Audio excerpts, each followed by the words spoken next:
Hey guys, I'm Sage Valentine, and I'm back here to do another review of AMC's The Walking Dead, Season 8, Episode number 12, entitled The Key. So, you guys should be proud of me. I'm trying something new. I'm filming my video with me being a little bit further from the camera. But not only that, but I also watched at least 75% of The Talking Dead up until I started watching Here and Now.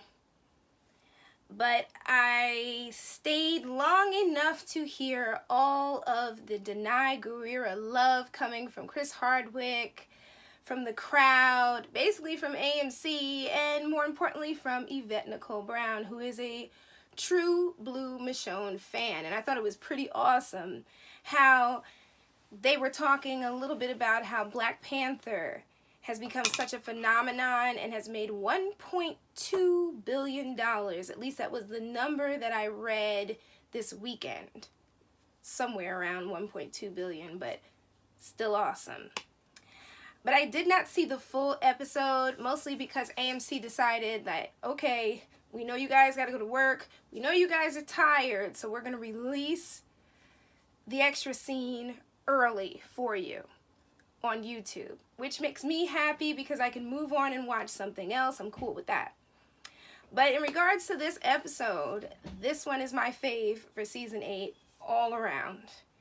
It was crazy, it was a little bit goofy at times, but I think my favorite part had to be the part where Negan finally learned what Simon did to the scavengers, the garbage people, the trash people, whatever you want to call them.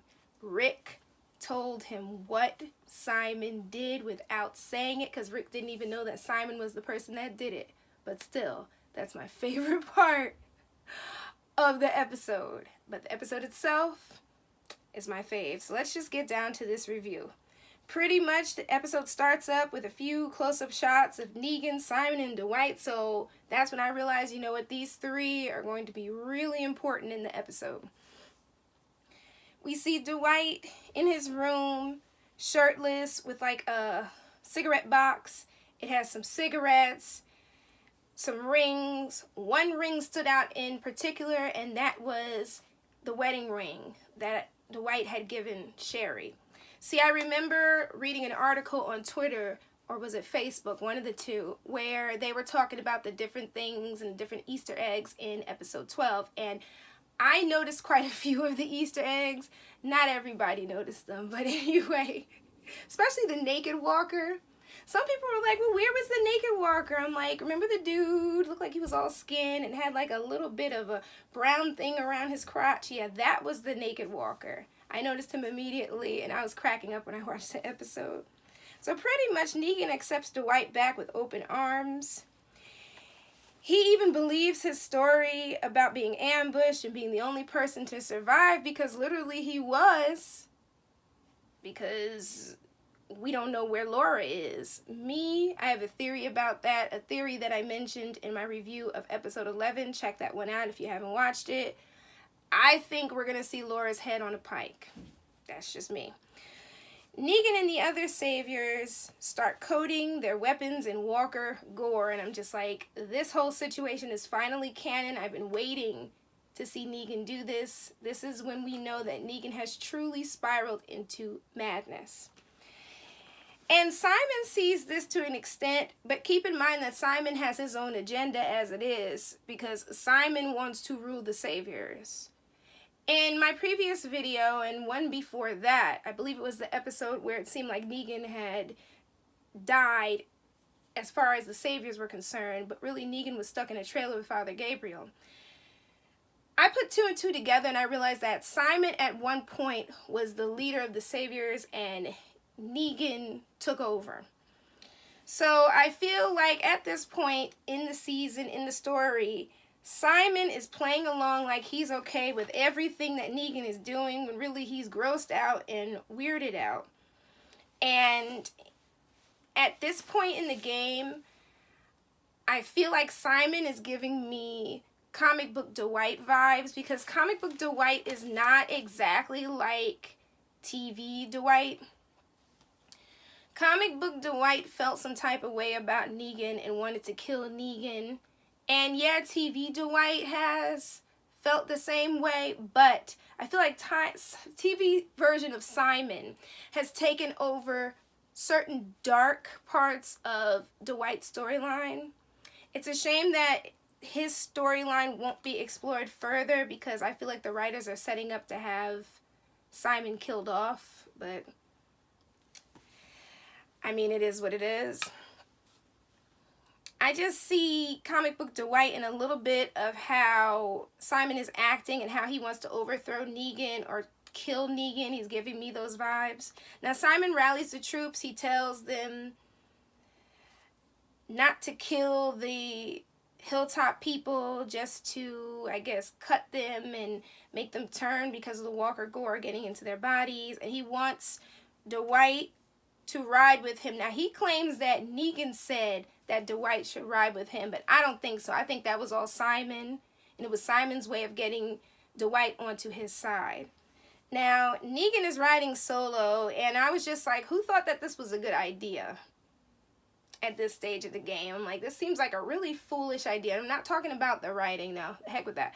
I'm talking about as far as, like, the saviors. Like, it would be smart to kind of cage Negan in, but Simon, more than likely, didn't stop Negan like he normally does. Simon really wants to be king. And they had that scene where it was like a focus of Negan's feet and his legs, and they just reminded me of mine in my skinny jeans. And I remember I tweeted that, and then I put it on Facebook, and all these people were laughing when I tweeted it. It was like no shade. It just really reminded me of my legs and my boots when I did have those boots. Okay, so Negan told Lucille that she looks beautiful, coated in Walker gore, and I'm just like, get someone who talks to you in a loving way, the way that Negan talks to Lucille, because it's cute. I know Negan's a psychopath. I know Lucille is an inanimate object, but it's still a little bit cute. That's the only cute thing about Negan at this point. So, and I'm not saying anything about Jeffrey Dean Morgan because he's a handsome man, but I'm saying as Negan the character, that's one of the few cute things that he does when he's not going crazy, screaming, and trying to kill people. So Rick and Michonne arrive at the Hilltop. People online are talking about they think Rick and Michonne are going to break up. I don't think so, because keep in mind, Carl just died, what, like an hour or 2 or 3 ago? So they're kind of getting their heads together. They're kind of grieving at this point, which is why they kind of split up, but then they come back together. Rick greets little Judith. She's happy to see him. That little girl, the twins, they're so cute.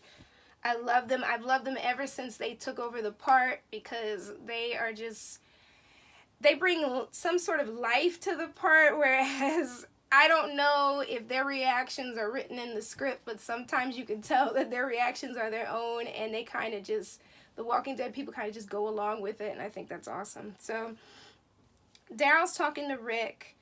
Rick thinks of all the people who died and those that are alive. Daryl kind of explains what his mindset, his own personal mindset was in terms of the whole drive his truck into the sanctuary and how it helped Negan and the crew escape. I mean, he wasn't the main reason why they escaped, but what he did didn't exactly help, in my opinion. I get what he's saying, but I feel like if he had left well enough alone and followed Rick's plan, they would not be in this mess. But that's water under the bridge. Or is it? So Rick is ready to fight, and he decides he wants to go out and scout and let everybody know when the saviors are coming. Rick is like, you know what, I'm going to be okay. I'm all right. And he thanks Daryl for doing all that he could and succeeding in leading the group, including Judith, to the Hilltop. And then Rick drives off in this SUV.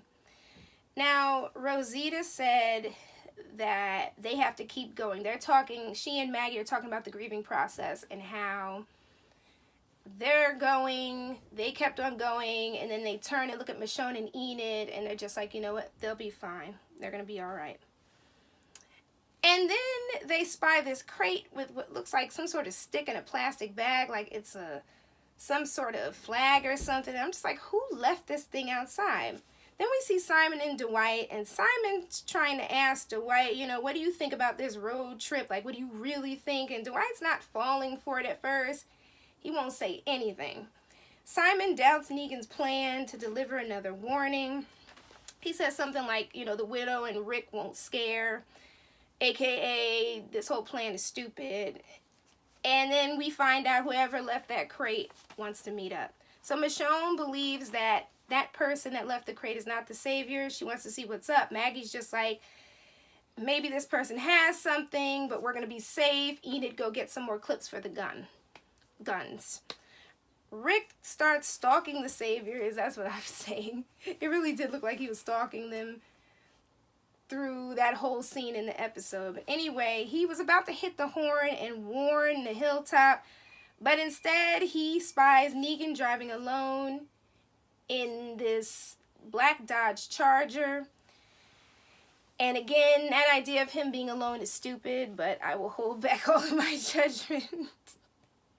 So Rick decides to follow Negan. Well, Simon spied Rick in that SUV driving up the alleyway, and instead of saying something to Dwight, he doesn't say anything. And I think it was Arat later on in that scene or maybe a couple minutes later, was just like, dude, who is that? What happened after Negan got hit by Rick in the SUV? And Simon's reaction to the situation, okay. Here's one thing I noticed. Simon's reaction to the situation with Rick driving that SUV in the alleyway, it's a lot calmer than it should be. And I believe that was a rat on the walkie-talkies who's just like, what the F just happened once Negan got hit by Rick? And Simon tells him to stay cool, stay icy, there could be more out there. And then he kind of smirks, but that reaction was caught by Dwight. So Dwight knows something is up now. Simon decides to get out of the truck only to see the other saviors are doing the same thing. And Simon assures them, you know what, Negan can handle this. But I'm like, can he at this point in the episode? Because it looks bad. Simon looks really bad. And Arat was just like, well, what the heck are we waiting for, basically? She wanted to go out. And I believe the other guy, can't think of his name, Gary or something. He wanted to go, and the rest of the saviors want to go, but Simon's like, nah, chill. He has this. Negan's got this. So Dwight and Simon decide that they're going to go check things out, and I'm looking at them like, especially at Simon, like, if he couldn't warn the group about Rick coming for Negan, what makes you think that he's gonna? Then I said, you know what? I'm going to keep on watching the episode. So Simon leaves Arat in charge. So some people on Twitter were like, how the heck did Rick tip over that Dodge Charger? Because don't forget, Rick and Negan were driving at top speed, and all it took was for Rick to hit that Charger at the right spot, and it just tipped. It's something that my mom told me stories of when I was still a teenager, and she was like warning me about like the trucks and the buses and things hitting cars at certain points and being able to, even with like a slight bump, tip the car. On top of the fact that when the SUVs like really became popular as like cars for regular people, it was something that my mom just kept telling me, like, you know, if an SUV hits a car at a certain point, it's something I kept in my head. So Rick starts firing at Negan's car, and then the walkers join the party, and I believe the naked walker popped out at some point. I was just like, is that walker naked? Like, so that's the one they were talking about. So some people on Twitter were like, how the heck did Rick tip over that Dodge Charger? Because don't forget, Rick and Negan were driving at top speed, and all it took was for Rick to hit that Charger at the right spot, and it just tipped. It's something that my mom told me stories of when I was still a teenager, and she was like warning me about like the trucks and the buses and things hitting cars at certain points and being able to, even with like a slight bump, tip the car. On top of the fact that when the SUVs like really became popular as like cars for regular people, it was something that my mom just kept telling me, like, you know, if an SUV hits a car at a certain point, it's something I kept in my head. That chase scene between Rick and Negan was hilarious. I remember outside the building, it said, and I wrote the notes, stay out. Then inside of the building, it said on the wall, abandon all hope ye enter here.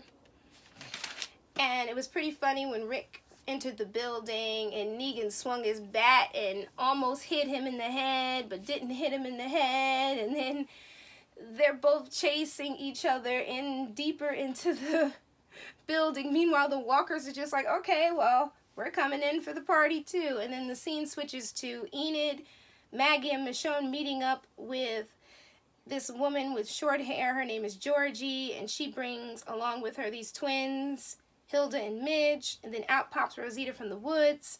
Georgie knows that Rosita and Enid and Michonne and Maggie are suspicious and curious, and she likes that they can take care of themselves. She is super calm as she speaks. She comes bearing knowledge to trade, and her whole thing is to fill the crates with records, and then the group will get knowledge, meaning she gets records, Maggie and the crew get some sort of knowledge. Now, this woman is extremely shady. I'm like, who is she? Some people online were like, is this Alpha? Is this the chick from the Commonwealth in the comic books? I'm like, I don't even know who she is, but I can tell you she's not Alpha. I also don't believe Jadis is Alpha, but you can watch my previous review to find out what I feel about that, but I really don't think that Jadis is Alpha either. Georgie starts talking about a sustainable future.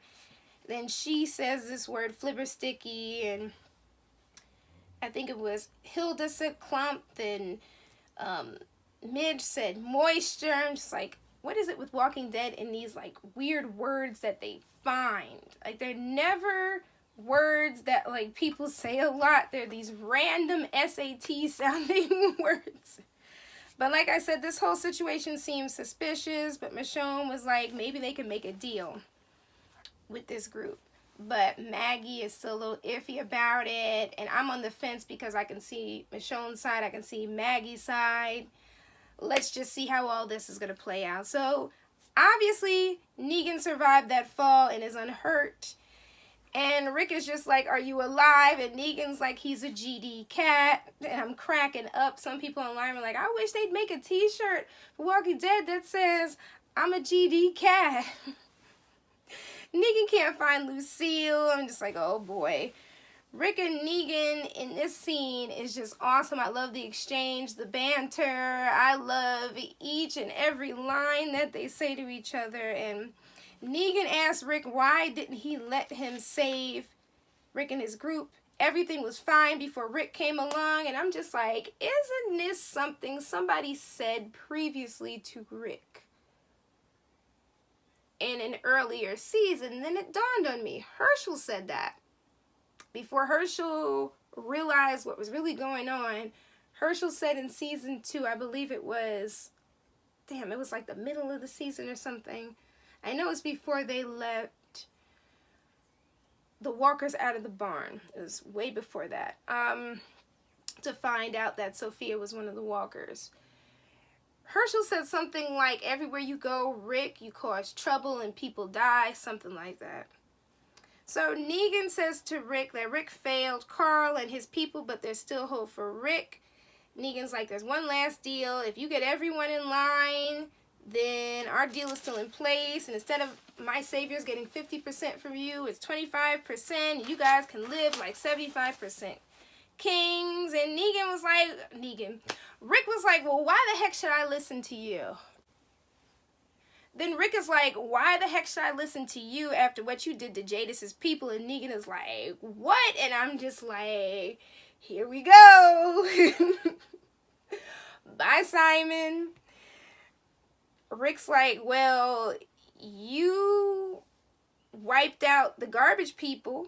Is that how you save people? And Negan's just like, damn. right then and there it's dawning on him that Simon lied to him. Bye, Simon. If you don't die in this episode, if you don't die in episode 13 or 14, you will not live past this season. I'm getting these vibes. It's bad enough I already know who the major death is coming up.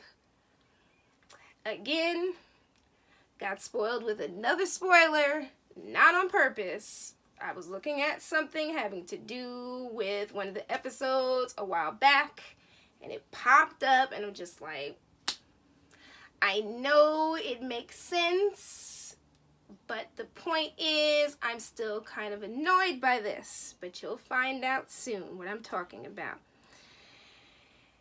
Rick starts talking to Negan and is making sense. He's like, in times like this, you realize who your real friends are. No one is coming to save you. And I'm just like, if the tea was any hotter, it would scald Negan as he touched the mug. I swear, this scene reminded me of one of the issues of the comic book where Rick was kind of getting advice from Negan, but not really getting advice, because you know Negan and Rick don't get along as it is on the show, and they definitely really didn't get along in the comic book. It was kind of a enemy of my enemy is my friend type of deal, but man was he making sense, and the wheels were turning in Negan's head.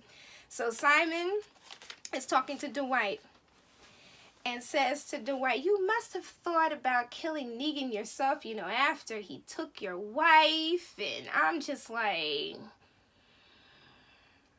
what is he up to? And Dwight's probably saying that in his head because he says, oh, I never thought about that. I'm just like, liar. But I see what Dwight's doing because you can't trust Simon. Simon's just like, dude, you did what you had to do to live. Negan's not doing the same. And I'm just like, Simon's still pushing his agenda for the Saviors to move on to other settlements. I'm like, what is this dude's end game? Simon's like, we need to just move on. So Dwight just goes through the motions and is just like, yeah, we need to just move on. So they both find Negan's car tipped to the side, empty. There's like Walker gore smeared on like the inside of the windshield, all in the car or something.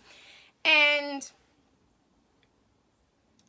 I'm sitting here watching this scene because they seem to be coming to terms with the fact that either Negan's dead, he's not dead, or he's somewhere close to death. I'm like, as if Negan hasn't come back from worse situations. I mean, a couple of episodes prior to this, wasn't Negan stuck in a trailer with Father Gabriel surrounded by a huge herd of walkers, and he made it out of that? I'm just like, this is not going to end well. So Dwight starts smoking a cigarette, and he sets Negan's car on fire with this cigarette. And like, so Dwight is on Simon's side? I don't think so. I still think he's going through the motions. So Maggie and the group keep Georgie, Midge, and Hilda as prisoners for like a minute. That's what I think. It wasn't that long when they did it. Maggie tells Jerry to get the people ready for the arrival of the Saviors. Now, Michonne wants to let Georgie, Hilda, and Midge go, despite the fact that Maggie just wants to take all their stuff. And then we get to the part of the scene where Michonne has to tell Enid to fall back because Enid was getting a little bit too big in the chest. And I'm like, out of all the people to try to do this, Michonne was not the one. She might be grieving, but she is not the one.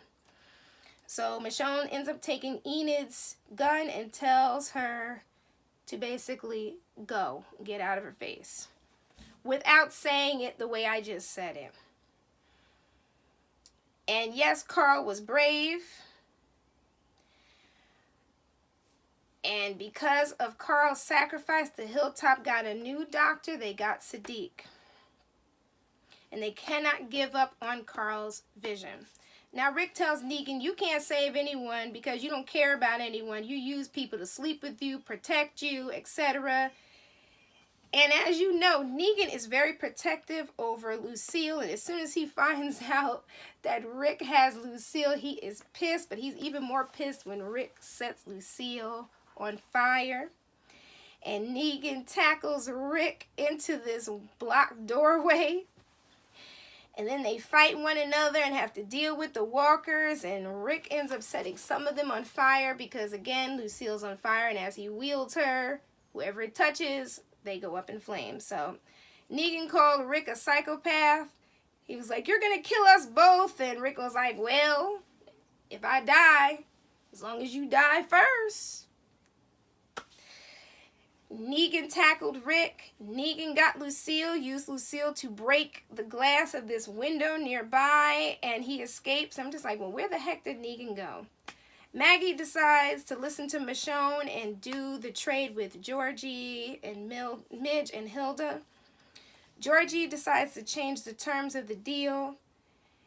She decides to give them food in exchange because I think part of her deal was to get a little bit of food from Maggie and them. So it's like a Negan situation, or at least that's how it's coming across at first.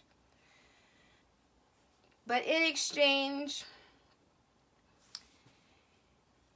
Maggie will give them records, like, you know, records you play on a record player for those of you that were born during the CD era. They were like these big round things that used to be on a record player. I was born like towards the tail end of it, when records turn into tapes that turn into CDs. So Georgie wants to also give them good faith, and she gives Maggie this book that looks gorgeous, and it says on it, "The keys to the future. It's going to make Hilltop and the world better." And she tells Maggie to build this place up because you know that Hilltop is going through stuff and things, and they really don't have enough food as it is. So Georgie's like, "Listen, I'm going to give you this. You can build your silos, your windmills, everything that's in this book. And we will be back to get our food at a later date." And with this book, I truly believe that the world, the Walking Dead world, will start looking exactly like it does in the comic book. So then Georgie, Hilda, and Midge, they leave. So Enid reveals she killed Natanya. She killed her. And because of that, Enid is alive. Carl didn't, and he's dead. Michonne was like, Carl was telling them to get to their future, and it's going to take more than just killing. There has to be something after. So then we get to the scene with Simon talking to the Saviors. He claims Negan is gone, and they could not find him.